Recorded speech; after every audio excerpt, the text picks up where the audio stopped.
Laporan yang diturunkan oleh OCCRP atau Organized Crime and Corruption Reporting Project yang menempatkan Jokowi sebagai pemimpin dunia yang terkorup di urutan ketiga telah menimbulkan polemik tersendiri di tanah air kita. Ada kelompok yang setuju dengan laporan OCCRP, tetapi ada kelompok yang tidak mempercayai laporan tersebut.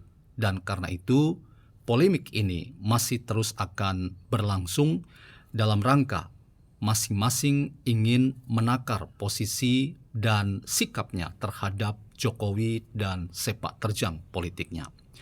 Memang sudah ada pemberitaan yang kita bisa baca di laman-laman media sosial kita bahwa OCCRP sudah men-take down laporan mereka, dan karena itu posisi Jokowi sudah tidak ada dalam laporan OCCRP sebagai tokoh dunia yang dianggap tokoh yang terkorup di urutan ketiga. Namun teman-teman, persoalan yang segera muncul terkait dengan isu di balik laporan yang dirilis oleh OCCRP dengan berbagai macam catatan yang kita temukan ketika Hasto Kristianto ditetapkan sebagai tersangka dan konspirasi yang menyertai polemik di seputar penersangkaan Hasto yang diperkirakan ada dokumen-dokumen yang dipersiapkan untuk mendata-data kejahatan yang dilakukan Jokowi dan keluarganya. Semuanya itu membuat publik bertanya-tanya, apakah ada kekuatan besar yang mampu membuat Jokowi dipenjara atau masuk ke bui? Catatan ini sekaligus memberikan pertimbangan bagaimana kekuatan politik tanah air kita ketika kita menakar kekuatan-kekuatan politik itu. Apakah mampu membuikan Jokowi, ataukah kekuatan politik itu sengaja membiarkan percakapan di seputar upaya-upaya yang sistematis dan terprogram untuk menyerang habis-habisan Jokowi sampai pada akhirnya ada titik kelelahan dari mereka-mereka yang selalu bertubi-tubi ingin mengkampanyekan bahwa Jokowi adalah problem terbesar dalam demokrasi di tanah air kita. Izinkan saya membagikan perspektif yang sekaligus menjadi keyakinan filosofi saya bahwa Jokowi tidak akan dibui oleh karena tersandung pernyataan dalam laporan OCCRP, termasuk konspirasi yang dibangun oleh kelompok Hasto Kristianto untuk mengumpulkan data sebanyak-banyaknya terkait dengan kejahatan Jokowi. Selamat datang dalam channel Meragukan Filsafat, sebuah channel yang secara sadar dibangun untuk turut mengedukasi ruang publik virtual Indonesia, tanpa berpretensi untuk menggiring opini kita, mempercayai pandangan-pandangan dalam channel ini. Teman-teman, terkait usaha sistematis yang dilakukan oleh mereka-mereka yang selalu melihat Jokowi sebagai sumber masalah, kita selalu menanti komentar-komentar yang datang dari Presiden ke-7 Indonesia, Joko Widodo. Terakhir misalnya ia sempat menyampaikan, apalagi yang kurang? Berbagai macam usaha untuk menelanjangi habis-habisan Jokowi dan keluarganya dengan menyebut Jokowi sebagai orang yang melakukan kejahatan, dan berbagai macam upaya itu dari dulu sampai sekarang tetap diarahkan untuk melemahkan, dan bahkan arahnya adalah jelas-jelas menghancurkan karir politik Jokowi. Jokowi dari tidak bergeming menjadi bergeming. Itu adalah dinamika dalam konstelasi politik di tanah air kita. Terakhir, laporan yang diturunkan oleh OCCRP itu memberikan pesan kepada kita bahwa nampaknya usaha sistematis untuk berulang-ulang menyerang habis-habisan harkat martabat Jokowi tidak akan selesai.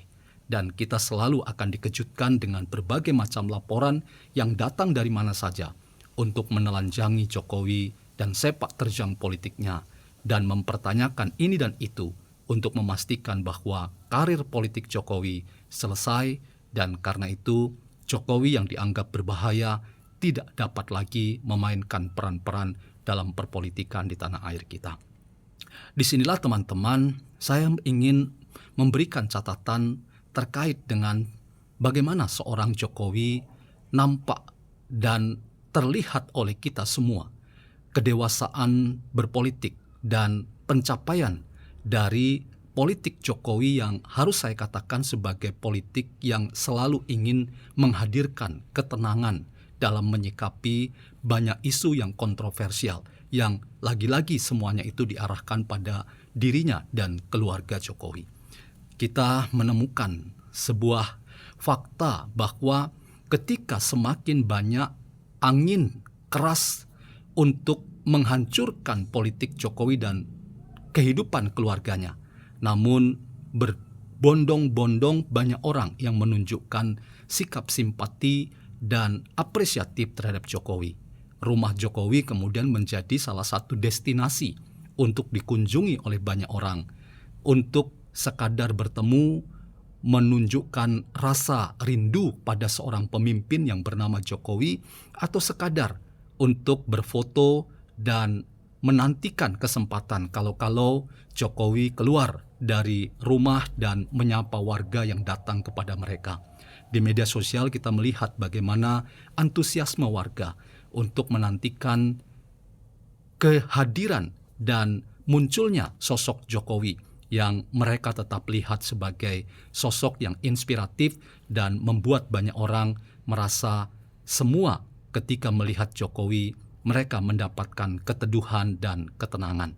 Inilah teman-teman fakta-fakta sosial ketika kita hendak melihat seorang Jokowi yang tetap sampai hari ini ia menunjukkan politik kesantunannya, politik peradabannya, dan politik diterjemahkan oleh seorang Jokowi sebagai politik yang tenang, yang meneduhkan kita semua, yang tanpa pernah ada sikap-sikap yang reaktif berlebihan dalam rangka melawan, membela diri berlebihan. Dan inilah salah satu kekuatan politik Jokowi.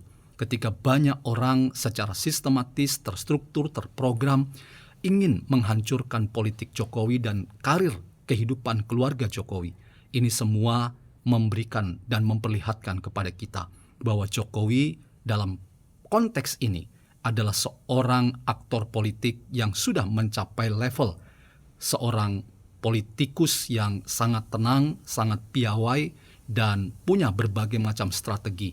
Paling tidak strategi itu adalah mengalahkan kemampuan dirinya untuk menunjukkan perlawanan. Tetapi itu tidak dilakukan oleh Jokowi. Jokowi tetap tenang, Jokowi tetap santun, dan itulah politik yang diperlihatkan oleh Jokowi yang justru menimbulkan simpati dan apresiatif dari warga masyarakat yang datang menjadikan rumah Jokowi di Solo itu sebagai destinasi wisata mereka ketika mereka datang dan berkesempatan mengunjungi kota Solo.